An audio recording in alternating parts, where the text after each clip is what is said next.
وحید هاشمیان سرمربی پرسپولیس شد.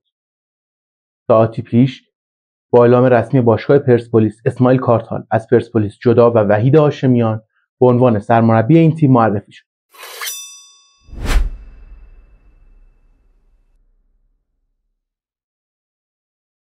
سلام، خوش اومد به چنل موبایل 90. اینجا در مورد فوتبال و حواشی با هم حرف میزنیم. امروز به وحید هاشمیان میپردازیم. وحید هاشمیانی که سرمربی پرسپولیس شد، مربی 48 ساله‌ای که سابقه مربیگری تیم حرفه‌ای نداشته، ولی خب بیشتر توی تیم‌های پایه فعالیت داشته و اکثر مدارک مربیگری توی آلمانو گرفته و تقریبا آماده سرمربیگری یک تیم بزرگه. از طرف دیگه وحید هاشمیان اسطوره پرسپولیسه و بازیکنی که در سال آخر فوتبالش اومد پرسپولیس و اونجا خداحافظی کرد. بازیکنی که لقب هلیکوپتر بهش داده بودن، یک بازیکن خوش استایل، خوش تکنیک و بازیکنی که با سابقه درخشان تو بوندسلیگا و اینور اونور فوق‌العاده بود. یعنی انواع و اقسام افتخارات رو کسب کرده واسه یه بازیکن ایرانی و هر چیزی که می‌خواسته به دست آورده وحید هاشمیان. از طرف دیگه پرسپولیس تیمیه که الان اوضاعش خوبی نیست. یعنی یه جوریه که اون شرایط خوبو نداره. یعنی چی؟ یعنی اینکه مربیش از تیم رفته، اوضاع باشگاه ناب سامان، یک کمی برنامه اردوشون لغو شد، اردوی ترکیهشون، و از طرفی الان اردوی داخل تهران میخوان برن، 16 17 میشه، استارت تمرینات پرسپولیس زده میشه و برای لیگ آماده میشن. وحید هاشمیان بالا به دلیل اون سابقه‌ای که خیلی ازش پیدا نیست، خود سابقه‌ای نداره و یک قمار بزرگی بود از طرف رضا درویش. حالا اگر طبق اخباری که داره میرسه احتمالاً مربی بدنساز سال گذشته پرسپولیس روسلدا بیاد. اون مربی بدنساز خیلی خوبیه و همچنین احتمالاً مربی دروازه‌بان‌های سال گذشتهشون مربی برزیلیایی بیاد، ننگا فکر کنم بود اسمش، اون برگرده به تیم که خب کادر خیلی خوبی بودن اونا و همچنین بودن کریم باقری، افشین پیروانی، خانبان، اینا باعث میشه که وحید هاشمیان خیلی سریعتر با تیم آشنا بشه. همچنین اینکه خودش ایرانیه و به لیگ مشرفه و مربی تیم ملی بوده، سرمربی نبوده، مربی تیم ملی بوده و خب به لیگ زیر نظر داشته طی سالیان اخیر، میتونه خیلی به تیم کمک کنه و اگر یک دستیار خارجی خوب و با دانش هم بهش اضافه بشه میتونه نتایج خیلی خوبی واسه پرسپولیس رقم بزنه. پرسپولیس مشکلات دیگه که داره اینه که هنوز اون شاکله اصلیش کامل نشده، اون چیزی که میخواد، اون استایلی که میخواد واسه بازی که وحید هاشمیان میخواد.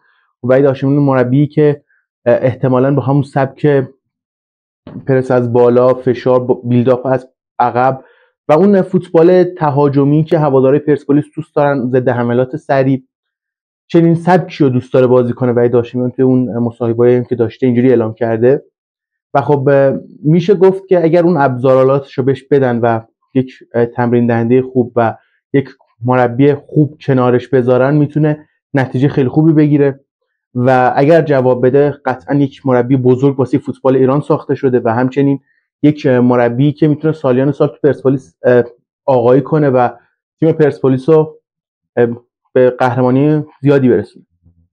رضا درویش اصلا خوب عمل نکرده توی این چند سال اخیر و اکثر اتفاقاتی هم که افتاده واسه پرسپولیس سر این بوده که دنبال مربی بودن همیشه. یعنی هر پنجره نقل و انتقالاتی که بعد از خروج یحیی گل محمدی بوده که 2 فصل گذشته میشه و اون قهرمانی پرسپولیس به اسمار ویرا، از اونجا به بعد پرسپولیس هر نیم فصل دنبال مربی بوده و گزینه‌های به شدت زیادی مطرح می‌شدن، از برانکو، از ماتزاری، گاریدو، کیک ستین، انواع و اقسام اسم‌هایی که بازی رسانه‌ای بوده و خب گزینه‌های خوبی هم رو نشده دیگه.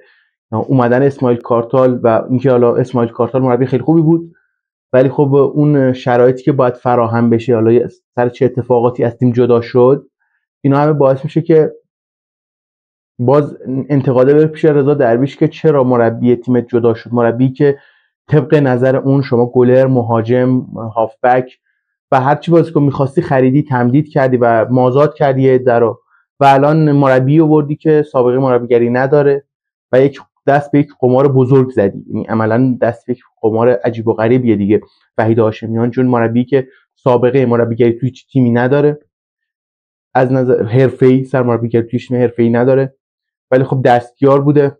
شاید اتفاقی که واسه اسمار ویرا افتاد واسه وحید هاشمیان هم بیفته، ولی خب فوتبال و ریسکش. حالا باز امیدوارم که حالا وحید هاشمیان واسه پرسپولیس جواب بده. مربی با دانشیه، قطعا خوش آتی است و خب میتونه خیلی به فوتبال ایران کمک کنه. کسی که سالهای سال تو بوندسلیگا بوده، توی آکادمی‌های مختلف کار کرده، توی آلمان توی سطح‌های متفاوت هم مربی بوده، همه جا رفته دیگه. یعنی اون مراحل یادگیری رو کامل گذرونده و الان وقت اون رسیده که برسه به اونجایی که باید برسه، به اونجایی که باید قدم بذاره دیگه. و ببینیم که چی پیش میاد. پرسپولیس مشکل نقل و انتقالاتش هنوز تموم نشد، یعنی چیزی که خوب شروع کردن و تو قبل از جنگ هم خوب بود، گزینه‌ها اکثرا جذب شده بودن، فقط دو سه تا خارجی می‌خواستن جذب کنن که دفاع راست بود، با اون به توافق نرسیدن. الان فکر کنم با صادق محرمی دیگه تقریبا نزدیکای تموم شدن و شاید تا قبل از تمرینات با صادق محرمی تموم کنن و صادق محرمی به پرسپولیس اضافه بشه. پرسپولیس اگه دفاع راستش مشکلش رو حل کنه، دفاع وسط میمونه. یه دونه دفاع وسط خوبم میخوان که کنار اون دو تا دفاع وسط تاپشون کار انجام بده. حالا مشکلی که واسه پرسپولیس هست، جدا از اون خط دفاعی که اگر اوکی بشه، اینه که خط هافبکش هم باز مشکل داره. تیمی که هافبک دفاعی خوب نداره، یک بازیکنی که بتونه جلوی دفاع خوب توپ بگیره، خوب پخش کنه، و همچنین یک هافبک بازی ساز کنار حالا خداوندلو یا سروش رفیعی اگر حالا بتونه اونجوری که باید شاید کار کنه. همه باعث میشه که باز انتقادات به درویش باشه که فصل گذشته چه اتفاقاتی افتاد و این فصل هم باز همچین اتفاقاتی داره میفته که پرسپولیس سالی که کمال کامیابی از پرسپولیس جدا شد تا الان یک هافبک دفاعی خوب و درست درمون پیدا نکرده، و از اون سالی هم که احمد نوراللهی از تیم جدا شد هنوز یک هافبک طراح پیدا نکرده که واسه وسط زمینش باشه و بتونه اون نظم و اون انضباط درست رو به تیم بده و درست تیمو هندل کنه و تیمو راه بندازه قشنگ.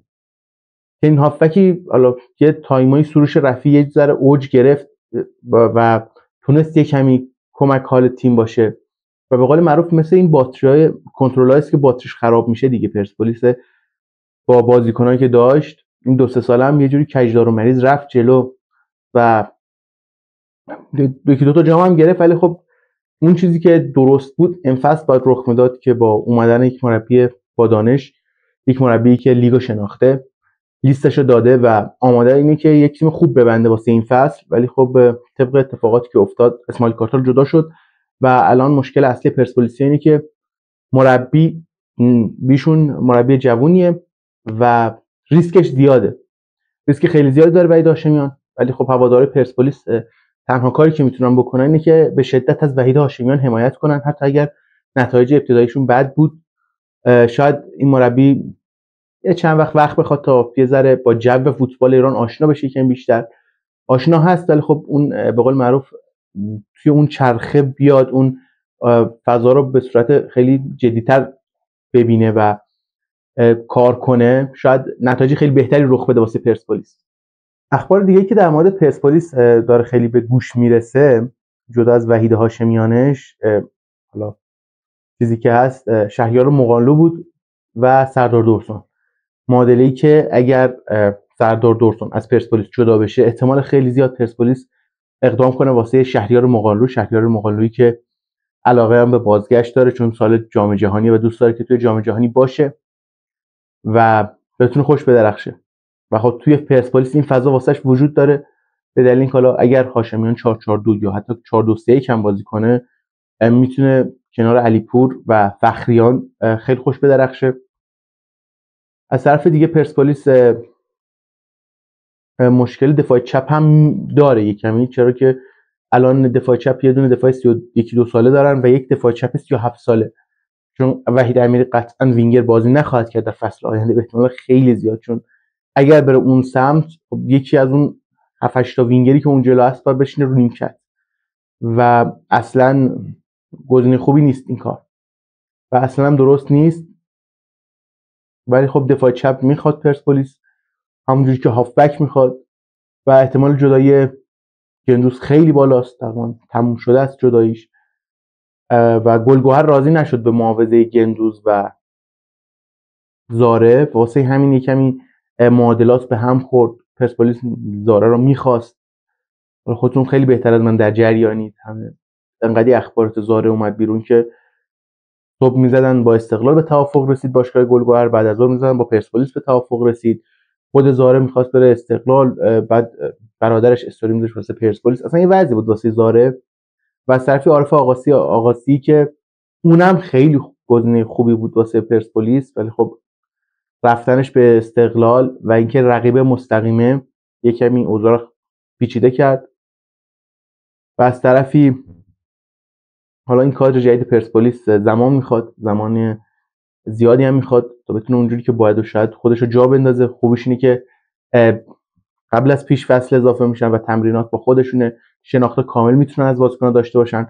و همچنین وحید هاشمیان توی بوندسلیگا سابقه کار داشته، میتونه بازیکن‌هایی که حالا قیمت مناسبی دارن و به فوتبال ایران میتونه بیان پیدا کنه، باشون مذاکره بشه و اونها به فوتبال ایران بیان و بتونه پرسپولیس یه ذره سر و سامون بده، یه ذره اوضاع رو بهتر کنه. پرسپولیسی که این 2-3 سال اخیر درسته دو تا جام آورد، ولی مشکلی که همیشه داشتیم بود که اون چیزی که هواداراش می‌خواستن ارائه نمیداد. به جز یک نیم فصل با اسمار ویرا، بقیه فصل هیچ جوری نبود که هواداری پرسپولیس دوست داشته باشن این تیمو.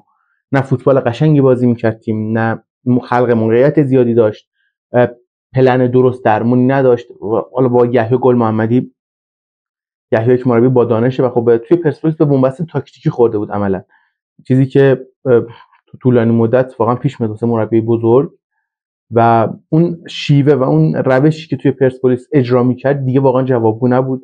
و خب هوادار پرسپولیس هم هواداریه که قهرمانی زیاد دیده و جدا از اون نتیجه روی اسکوربورد، اون چیزی که توی زمین ارائه میده تیمش خیلی واسش مهمه.